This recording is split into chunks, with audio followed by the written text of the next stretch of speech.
반갑습니다. 자, 오늘은 마태복음 5번째 시간인데요. 지난주까지 산상수훈 했습니다. 8장, 9장으로 이어지는데 이 8장, 9장은 예수님의 10가지 이적과 또한 제자를 부르시고 가르치신 이야기들로 되어 있습니다. 4장 이후부터 공생에 대한 이야기는 이렇죠. 예수님은 마귀의 시험을 이기셨고 또한 마귀의 실체를 폭로하셨죠. 그리고 그 이후에 세상을 향해 천국 복음을 선포하셨습니다. 예수님이 천국 복음을 전하시면서 행하신 그 공생애적인 행적, 그것은 크게 세 가지로 정리될 수 있었습니다. 첫 번째는 예수님은 제자들을 부르시고 함께 생활하며 교육하셨습니다. 그래서 베드로와 안드레, 야고보와 요한은 4장에, 그리고 9장에 오면 마태를 부르게 됩니다. 두 번째, 예수님은 사람들에게 천국 복음을 전하시며 가르치셨습니다.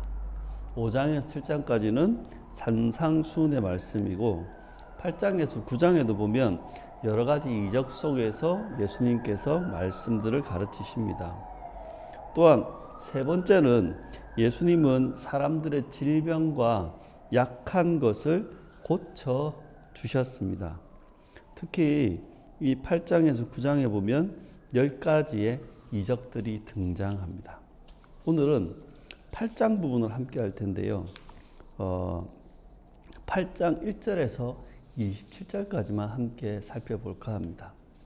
먼저 이 8장도 정리해 보면 두 부분으로 나눌 수 있어요. 8장 1절에서 17절은 먼저 예수님이 질병과 연약함을 고치신 이야기들입니다. 첫 번째 1절에서 4절은 나병 환자를 깨끗하게 하신 이야기예요. 내용이 이렇습니다. 예수님께서 산에서 내려오셨을 때, 산상수훈하고 내려오실 때 한 나병 환자가 나와서 절하며 말합니다. 주님께서 원하시면 저를 깨끗하게 하실 수 있습니다. 고쳐달라는 거죠. 여러분, 나병이라는 것은 전염성 있는 위험한 질병이었고 종교적으로는 부정한 질병이었어요. 그래서 나병 환자는 사회로부터 쫓겨나게 되고 사람들과의 접촉과 교제가 금지되었습니다. 그래서 사회적으로 단절된 상태에 놓인 사람들이 바로 나병이었습니다. 예수님은 그의 말을 들으시고 그에게 손을 대시며 말씀하셨습니다. 내가 원하니 깨끗하게 되어라. 그러자 즉시 그 사람의 나병이 깨끗해졌습니다. 그리고 예수님은 그에게 아무에게도 말하지 말고 제사장에게만 몸을 보이고 예물을 드려서 입증하라고 하셨습니다. 나병 환자의 치유, 그것은 사회적 차원에서 확인 절차가 필요했습니다. 그 확인 절차를 마친 후에야 사회로부터 복귀할 수 있었고 사회생활이 가능했습니다. 나병 환자의 이 정결의식, 그것은 바로 제사장을 통해서 이루어졌습니다. 제사장의 정결의식은 공동체로서의 복귀, 즉 사회적, 관계적 회복을 의미합니다. 그런 의미에서 이제 너는 그 사회로, 그 공동체로 돌아가도록 하라. 그것을 입증하라는 이야기를 하신 겁니다. 8장 5절에 13절은 두 번째, 중풍병에 걸린 백부장의 종을 고치신 이야기입니다. 예수님께서 가버나움에 가셨을 때 한 백부장이 나와서 간구합니다. 주님, 내 하인이 중풍병으로 집에 누워 몹시 괴로워하고 있습니다. 주님께서 직접 오시지 않고도 다만 말씀만 하시면 내 종이 나을 것입니다. 저는 권위와 그 명령의 능력을 알고 있습니다. 그래서 예수님 이 말씀을 듣고 놀라시며 사람들 향해 이렇게 말씀하셨습니다. 내가 진정으로 말하는데 이스라엘 중에도 이만한 믿음을 보지 못하였다.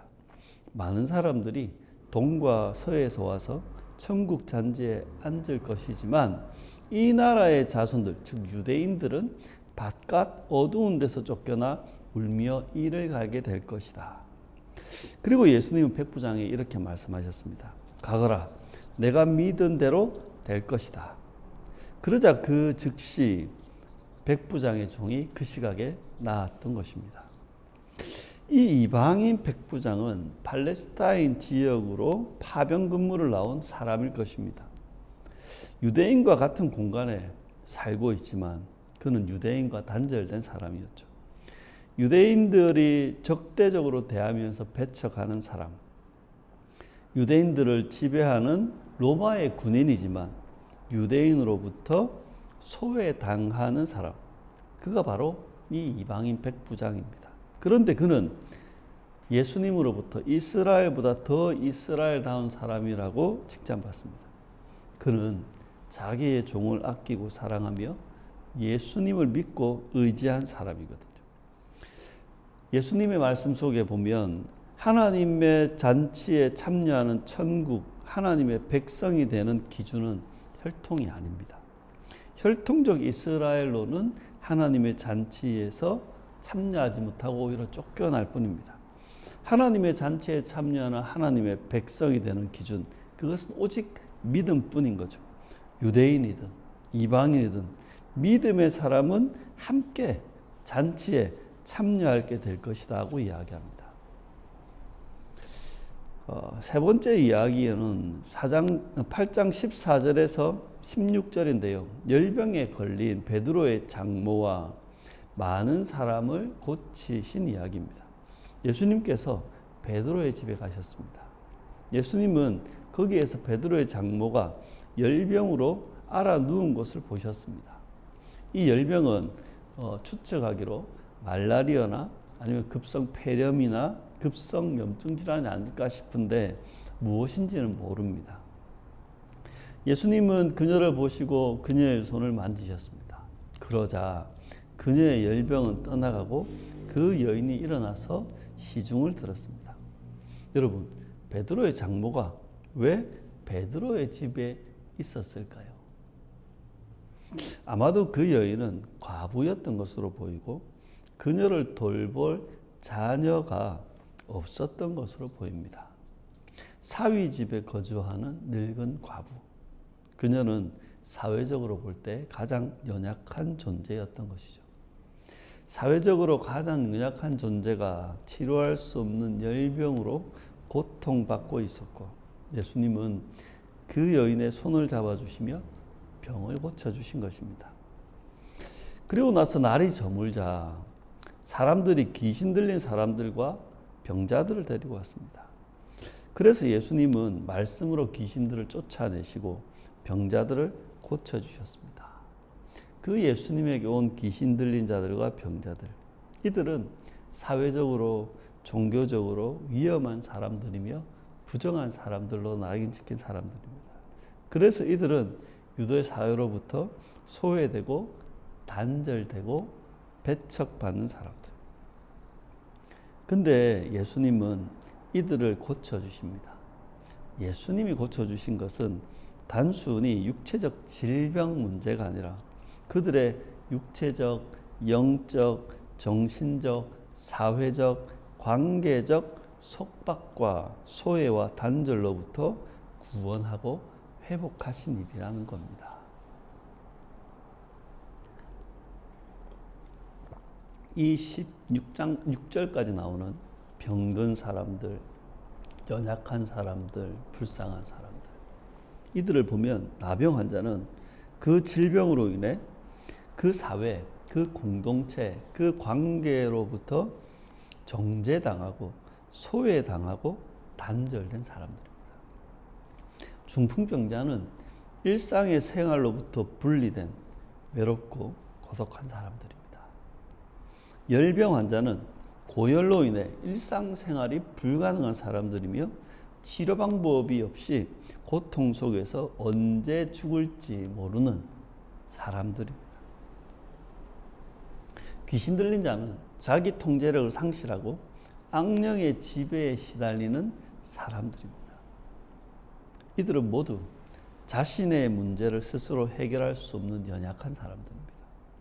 이들은 육체적으로, 정신적으로, 영적으로 고통받는 사람들입니다. 이들은 사회로부터 정죄당하여서 낙인 찍힌 사람들이며, 이들은 차별과 혐오의 대상으로 소외받는 사람들입니다. 또한 이들은 관계적 단절 속에서 외롭고 고독한 인생을 살아가는 불쌍한 사람들입니다. 예수님은 이 사람들의 육체적 질병만 치료하신 것이 아니라 그들을 정신적으로, 영적으로, 사회적으로 그렇게 올가매고 괴롭혔던 그 단절과 고통으로부터 구원하여 그들이 있어야 할 그 자리, 공동체와 일상의 자리로 회복하신 것입니다. 그게 예수님의 고치심, 치유입니다. 그리고 8장 17절에 보면 이 앞에 이 고치심의 의미에 대해서 마태가 설명합니다. 예수님의 고치심, 그 치유와 촉기의 그 이적이 갖는 의미가 과연 무엇인가? 예수님이 행하신 이적은 자신의 능력을 과시하기 위한 것이 아니었습니다. 17절은 이렇게 이야기합니다. 이는 선지자 이사야를 통하여 하신 말씀에 우리의 연약한 것을 친히 담당하시고 병을 짊어지셨도다 함을 이루려 하심이었더라. 이 말씀은 이사야 53장의 말씀을 인용해서 적용한 말씀입니다. 이사야 53장은 그 유명한 고난의 종 그리스도에 대한 예언이지요. 예수님이 병들고 연약한 사람들을 고치신 이 이적들, 이것들은 어떤 의미인가? 마태의 해설은 이런 것입니다. 예수님의 이적 행함은 고난받는 종 그리스도에 대한 약속의 성취이다. 이사야가 예언한 우리의 질병과 연약함, 즉 우리의 고통과 아픔을 대신 짊어지실 종, 바로 그 고난받는 종 그리스도가 바로 이 예수님이다. 그리고 그리스도가 담당하신 대속적 고난은 십자가의 죽음, 고통뿐만 아니라 공생애 속에서도 이미 시작되며 성취되고 있다. 그리스도께서 공생애라고 하는 그 삶을 통해 병들고 연약한 자들과 함께 하시며 그들의 고통을 짊어지고 있다 라는 해설이 바로 마태의 해설인 것입니다. 자, 두 번째는 8장 18절에서 27절인데 제자의 길에 대한 이야기입니다. 제자의 길. 18절과 20절은 첫 번째 제자의 길은 이겁니다. 이 땅에서 보장되는 것이 없다는 거예요. 예수님께서 사람들이 많으니까 제자들과 함께 갈릴리 건너편으로 가려고 하셨습니다. 배 타고 와야 되겠죠? 그때 한 서기관이 나와서 예수님께 말합니다. 선생님, 저는 선생님이 어디로 가시든지 따라가겠습니다. 제자 되겠다. 이런 말이죠. 그러자 예수님께서 이렇게 말씀하셨습니다. 여우도 굴이 있고 공중의 새도 거처가 있지만 인자는 머리 둘 곳이 없다. 이 말은 이겁니다. 예수님을 따르는 제자의 길에는 어떠한 안정도, 이익도, 영광도 보장되지 않는다. 제자의 길은 위험과 손해와 고난을 각오하고 감수해야 한다는 거예요. 예수님을 따르는 제자는 이 땅에서의 안락과 영광을 기대하지 말아야 합니다. 오히려 이 땅에서는 위험과 고난을 겪게 될 것임을 알고 예수님을 따라야 한다는 거죠. 21절과 22절에는 두 번째 제자의 길, 그 어떤 것보다 이 제자의 길을 우선해야 된다는 겁니다. 제자 중에 한 사람이 이렇게 말했습니다. 주님, 내가 먼저 가서 내 아버지의 장례를 치르게 허락하여 주십시오. 예수님께서 말씀하십니다. 죽은 자들의 장례는 죽은 자들이 치르게 두고 너는 나를 따라오너라.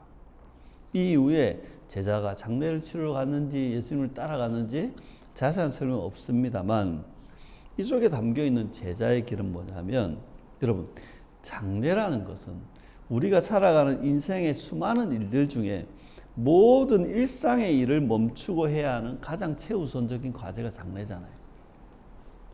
예수님을 따르는 이 제자의 길, 그것은 그렇게 일상을 멈추고 먼저 해야 되는 최우선 과제는 장례보다 더 중요하게 여겨야 되고 더 우선하는 것이 바로 이 제자의 길을 가는 거라고요. 왜 그런가? 이것은 이 땅에서 끝나지 않고 영원한 생명을 위한 일이기 때문입니다. 이 땅의 수많은 일들은 이 땅의 일로 끝납니다.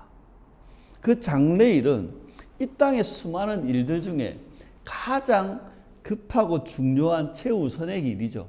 하지만 그거마저도 이 땅의 일로 끝납니다. 근데 제자의 길은 뭔지 압니까? 이 땅에서 끝나지 않고 영원한 생명으로 이어지는 그 길입니다. 그렇기에 이 영원한 생명을 위한 일이 더 중요하고 더 우선하는 것이죠. 이어지는 23에서 27장은 이 제자의 길은 위험한 길이라는 겁니다.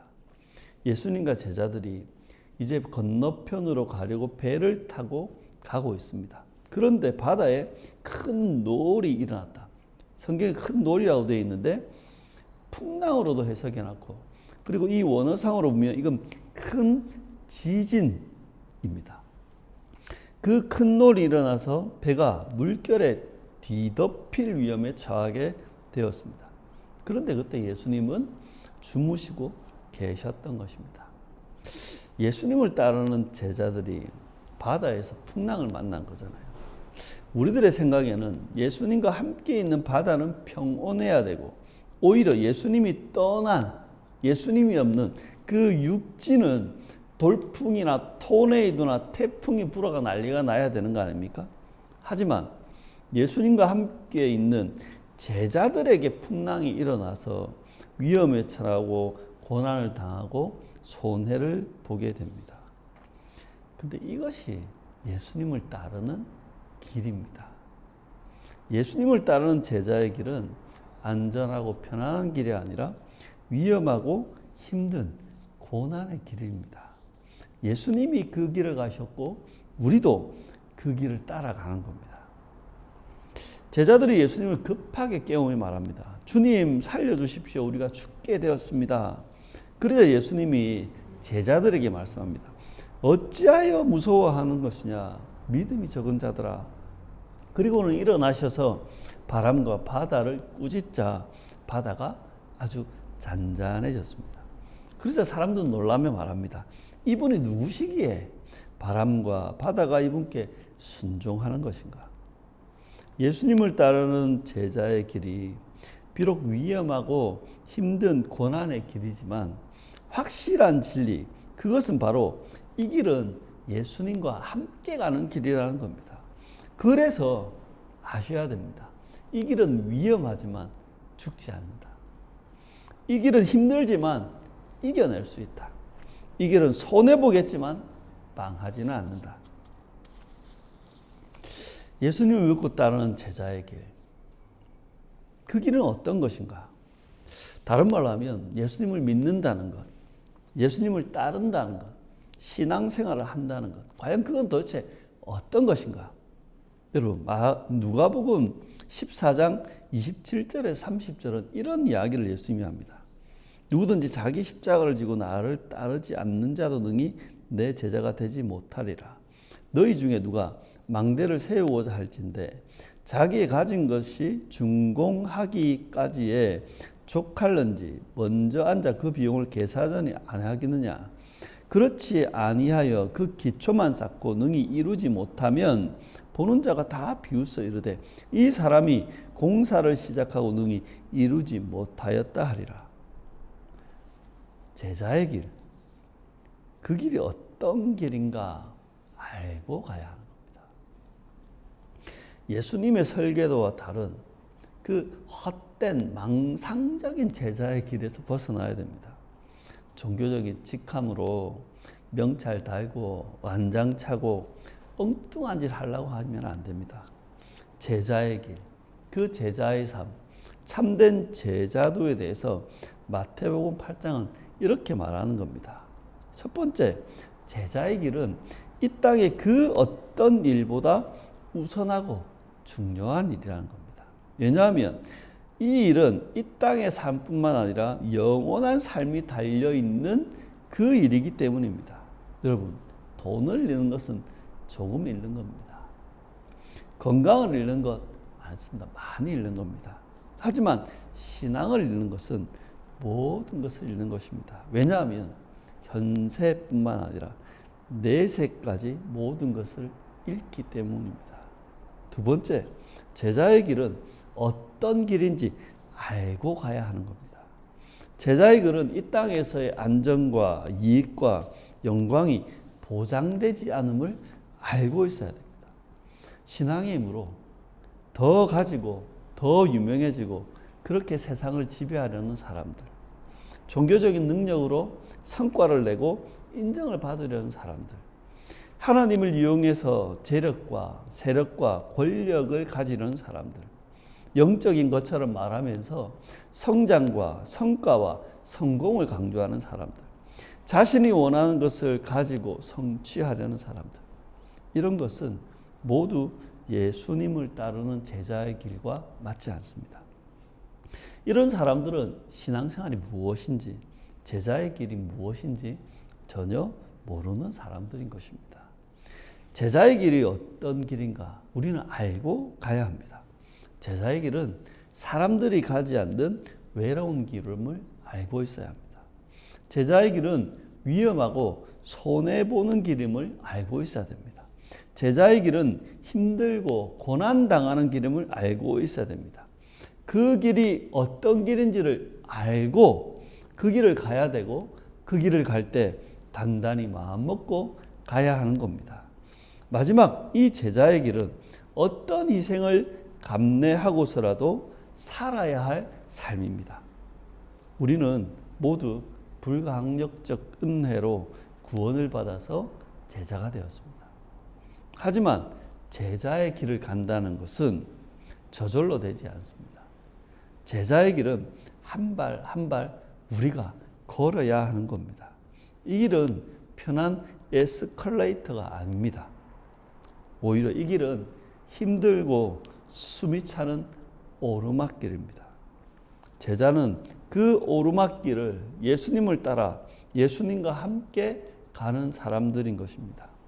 제자의 길, 그 길은 손과 발이 동원되고 마음과 정신, 영과 혼이 모두 사용되어야 하는 삶입니다.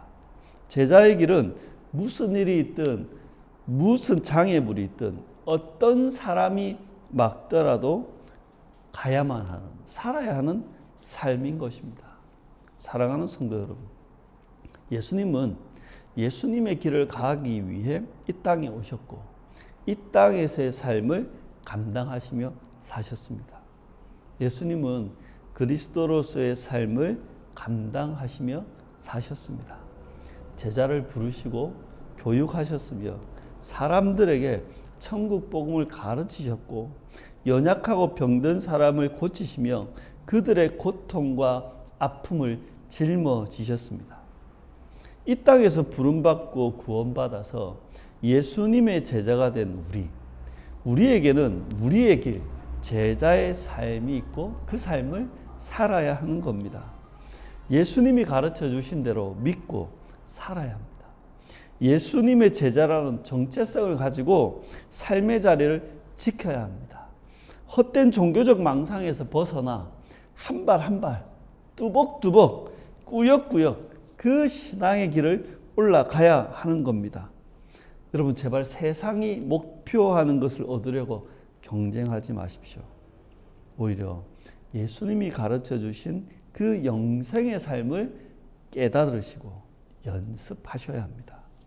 제자의 길, 그 신앙의 삶, 그것은 결코 쉽지 않을 것입니다. 아니, 힘들고 외롭고 손해보고 위험하고 억울할 것입니다. 하지만 여러분의 삶의 자리에서, 여러분이 있는 그 일상의 자리에서 여러분이 하나님의 사람이며 예수님의 제자라는 사실을 잊지 말고 살아가시길 바랍니다. 그 삶의 자리에서 여러분과 함께 살아가는 그 사람들을 존중하고 사랑하십시오. 하지만 죄와 불의에는 타협하지 마십시오. 여러분의 그 이웃들을 향해 착한 행실로 행하되 그들이 함부로 하거나 이용하지를 못하게 지키십시오. 명심하시기 바랍니다. 우리는 힘들어도 죽지 않습니다. 우리는 손해를 당할지언정 망하지는 않는다는 것을 명심하시기 바랍니다. 사랑하는 성도 여러분, 여러분의 자리에서 예수님의 제자로서 제자의 길을 가며 제자의 길을 감당하는 제자의 삶을 살아가는 여러분이 되시길 진심으로 축원합니다.